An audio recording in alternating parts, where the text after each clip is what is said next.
नमस्कार दोस्तों, स्वागत है आप सभी का मेरे चैनल में। आज की इस वीडियो में हम जानेंगे कुछ इंटरेस्टिंग टॉपिक के बारे में, रामायण काल की कुछ इंटरेस्टिंग बातें। जैसा कि आप सभी को पता है कि रामायण काल में कुछ महिलाएं ऐसी थी जो बहुत ही शक्तिशाली थी। उसी के बारे में आज इस वीडियो में हम चर्चा करेंगे, तो इसके लिए आप इस वीडियो को पूरा देखें। ऐसा माना जाता है कि नई खोज के मुताबिक ऐसा माना जाता है कि 7,000 से 75,000 ईस्वी पूर्व रामायण काल था। इस काल में राम और रावण का युद्ध हुआ था। रामायण काल में कई महिलाओं का जिक्र मिलता है जिनकी उस काल में सामाजिक और राजनीतिक भूमिका रही है। उन्हीं में से जानिए 5 महिलाओं के बारे में जो बहुत ही शक्तिशाली थी। पहले नंबर पे आते हैं कैकई। कैकई को तो सब लोग बहुत अच्छे से जानते हैं। कैकई अयोध्या के राजा दशरथ की सबसे प्रिय रानी कैकई थी। कैकई के कारण ही रामायण की रचना हुई थी। कैकई द्वारा ही 2 वरदान मांगना ही सबसे बड़ी घटना थी। कुटिल मंथरा की सलाह के अनुसार वे 2 वरदान महाराज दशरथ से मांग ही ली, जो अत्यंत रामायण की कथा के आधार बनी। इसके अलावा ऐसा भी कहा जाता है कि रामायण के नारी पात्र कैकई का स्मरण आम आदमी घृणा और तिरस्कार के साथ करता है। लेकिन आज भी कोई अपने पुत्री का नाम कैकई नहीं रखना चाहता है, और ना ही रामायण के पारायण के दौरान कैकई के चरित्र पर किसी का ध्यान जाता है। ऐसा माना जाता है कि राम से इतना अधिक स्नेह करने वाली कैकई इतना कठोर हो गई कि उन्हें वनवास दे दिया। श्रवण कुमार के पिता रतन ऋषि नंदीग्राम के राम अश्वपति के राजपुरोहित थे और कैकई राजा अश्वपति की बेटी थी। रतन ऋषि ने कैकई को सभी शास्त्र वेद और पुराण की शिक्षा दे दी थी, और राजा दशरथ की 3 रानियों में सबसे छोटी रानी कैकई ही थी। कैकई ने देवासुर संग्राम में दशरथ के साथ मिलकर युद्ध में उनका साथ दिया था, इसलिए रामायण काल का वह सबसे शक्तिशाली महिला थी।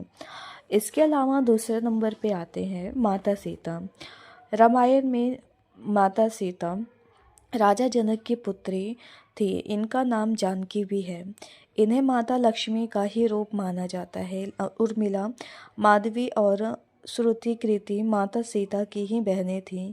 उन्हें पृथ्वी की पुत्री भी माना जाता है, इसीलिए उनके भाई का नाम मंगल देव है। माता सीता ने अपने पतिव्रता धर्म का पालन करते हुए श्री राम के साथ वनवास का चयन किया। लेकिन माता सीता सिर्फ गृहिणी ही नहीं थी, अर्थात घर में रहकर रोटी बनाना या घर के ही कामकाज देखना, वे प्रभु श्री राम के हर कार्य में हाथ भी बटाती थी। इस तरह वह एक कामकाजी महिला भी थी। लेकिन माता सीता को जब रावण ने अपहरण कर लिया और उन्हें अशोक वाटिका में रखा, तब इस कठिन परिस्थिति में भी उन्होंने शील, सहनशीलता, साहस और धर्म का पालन किया।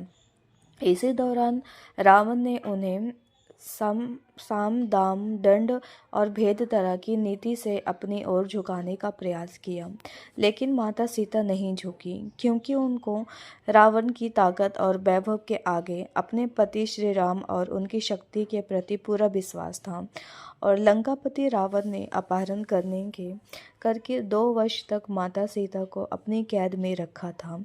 इस कैद में माता सीता एक वाटिका की गुफा में राक्षसनियों के पहरे में रहती थी। पद्म पुराण की कथा में माना जाता है कि माता सीता धरती में नहीं समाई थी, बल्कि उन्होंने प्रभु श्री राम के साथ रहकर सिंहासन का सुख भोजा था और प्रभु श्री राम के साथ रहकर ही जल समाधि दी थी। इसके अलावा तीसरे नंबर पे आता है महारानी मंदोदरी। महारानी मंदोदरी का भी बहुत अच्छी भूमिका निभाई है रामायण में। महारानी मंदोदरी रावण की पत्नी थी। ऐसा माना जाता है कि वह रावण की राजनीतिक सलाहकार भी थी।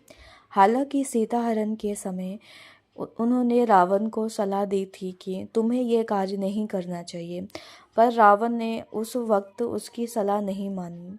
पर रावण की पत्नी मंदोदरी की माँ हेमा एक अप्सरा थी और उनके पिता एक असुर थे। अप्सरा की पुत्री होने की वजह से मनोहदनी बेहद ही खूबसूरत थी और साथ ही वह आदि दानव भी थी। पंच कन्याओं में से एक मनोहदनी को चिरकुमारी के नाम से भी जाना जाता है। अपने पति रावण के मनोरंजनार्थ मनोहदनी ने ही शतरंज के खेल का प्रारंभ किया था। कहा जाता है कि मनोहदनी से ही रावण को पुत्र मिले थे, अक्षय कुमार, मेघनाद और अतिकाय। महोदनी, सहस्त्र, विरूपाक्ष और श्रीकुंभ वीर को भी उनका पुत्र माना जाता है। ऐसा माना जाता है रावण की कई रानियां भी हैं, लेकिन लंका की रानी सिर्फ मधोदनी को ही माना जाता है। इसके अलावा चौथे नंबर पे आती है माता अंजनी। हनुमान जी की माता अंजनी को सभी जानते हैं, पर माता अंजनी पूर्व जन्म में देवराज इंद्र के दरबार में अप्सरा, पुंजीर कर स्थल में ऋषि ने पुंजी स्थल को भी श्राप दे दिया था कि जान तू बानर की तरह ही स्वभाव वाली बानरी बन जा। ऋषि के श्राप को सुनकर पुंजिक स्थला ऋषि से क्षमा याचना मांगने लगी।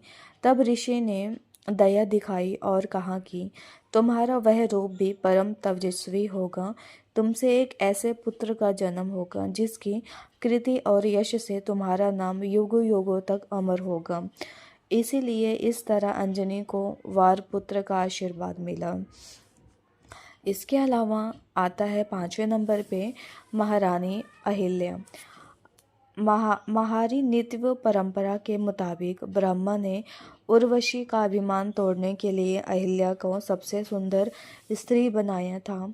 देवी अहिल्या को का वर्णन वाल्मीकि रामायण के बालकांड में मिलता है।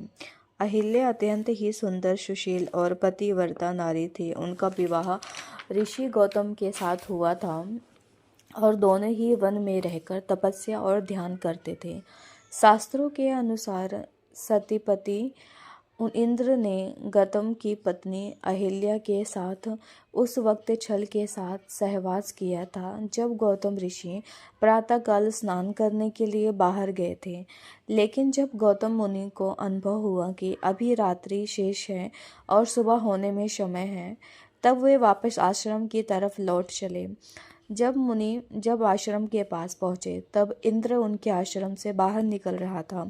उन्होंने इंद्र को पहचान लिया और उनकी इस हरकत द्वारा किए गए इस हरकत को जानकर मुनि क्रोधित हो उठे और इंद्र तथा देवी अहिल्या दोनों को श्राप दे दिया।